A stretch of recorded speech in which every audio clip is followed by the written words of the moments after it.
Olá pessoal, nesse vídeo aqui eu vou fazer uma breve demonstração do Spring, tá? Uma apresentação da interface, falar um pouco das funcionalidades do Spring. Então, para baixar o Spring, você vai nesse site aqui, ó, dpi.imp.br/Spring. O Spring ele é desenvolvido pelo Instituto Nacional de Pesquisas Espaciais, já tem bastante tempo, desde a década de 90. Está na versão 5.5.6 para Windows, Linux e Mac, né, 32 e 64 bits. E agora o código do Spring se encontra aberto. Antes era fechado, né? Você não tinha acesso a esse código. Então o Spring ele não era considerado um software livre, mas agora passa a ser. Então a gente vai entrar aqui em português. Nessa primeira página aqui a gente vê algumas informações, né, sobre o Spring, o que é o Spring, os objetivos, a formação, oferta de cursos, né, no Spring pelo próprio INPE. A gente pode fazer o download aqui, ó. Para fazer o download, você cadastra aí um e-mail, uma senha, escolhe a versão que você quer baixar, né? Normalmente para o Windows 64 bits, aí vai depender do seu processador, né, do processador do seu computador. Você precisa verificar se ele é de 32 ou 64 bits, é muito fácil fazer isso, vocês encontram isso facilmente na internet. Depois faz o download, tá? E aí ele vai baixar um arquivo. Não sei se eu tenho esse arquivo aqui agora, mas a instalação dele é semelhante à do QGIS, tá? Você dá dois cliques no instalador, vai avançando, avançando, avançando e no fim ele conclui a instalação. Então eu tenho aqui o Spring já instalado, né? Ele abre com essas dicas, né? Mostrando aqui também algumas novidades e os menus aqui de ajuda. A gente pode fechar esse menu. No caso aqui eu tenho um projeto no qual eu vinha trabalhando, né? Mas aí eu vou voltar aqui para mostrar aqui. Primeiro, no Spring é preciso que você, como primeiro passo, crie um banco de dados. Então já tem essa diferença para o QGIS, porque no Spring é obrigatório ter um banco de dados. Esse banco de dados não é um banco de dados espacial, né? Embora seja da arquitetura dual, igual ao QGIS, mas nesse caso aqui ele faz uso de um SGBD ou do gerenciador aqui, né? Para fazer o armazenamento e algumas manipulações dos dados na sua componente dos atributos, né? A componente espacial ela permanece armazenada em arquivo, tá? Então o primeiro passo no Spring é criar um banco de dados, diferentemente do QGIS.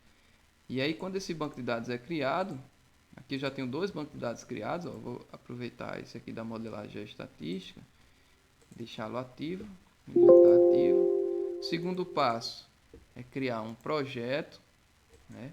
Nesse projeto a gente precisa definir o nome do projeto, uma projeção cartográfica para esse projeto, as coordenadas do retângulo envolvente, e esse retângulo envolvente deve ser maior do que a abrangência geográfica dos seus dados.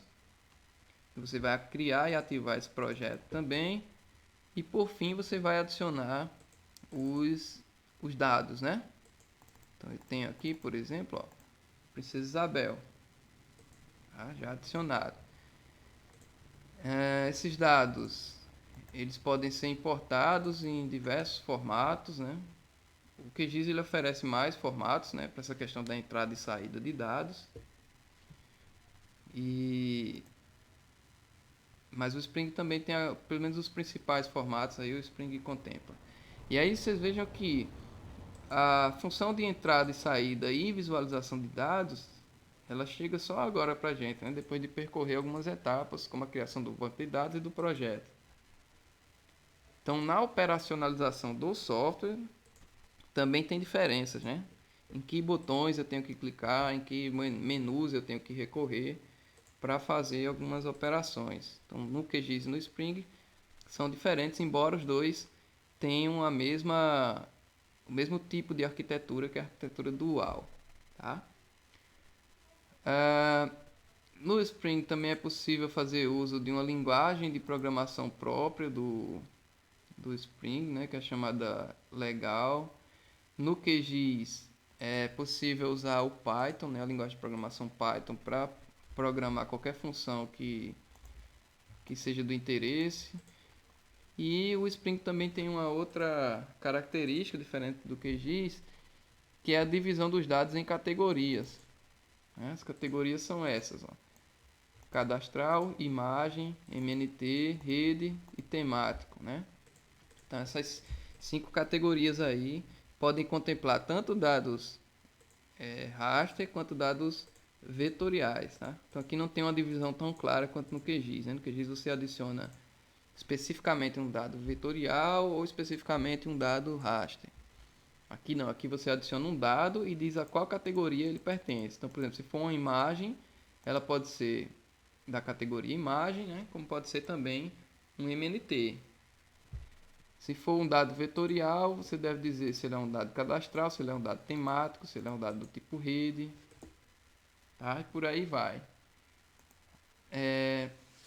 Então, no geral é isso. O QGIS, o Spring, ele também vai ter algumas ferramentas específicas para cada categoria de dados, né? Por exemplo, eu tenho dados aqui do tipo MNT, então só o menu MNT vai estar disponível para mim, para eu poder usar as funções que são específicas do MNT. Assim como no temático, só o menu temático vai estar disponível para usar essas funções, tá? Que são as funções já mais avançadas, de alto nível, né? Como tem lá no texto, tá bom? Então essa é a interface do Spring. É, e no geral é isso, tá?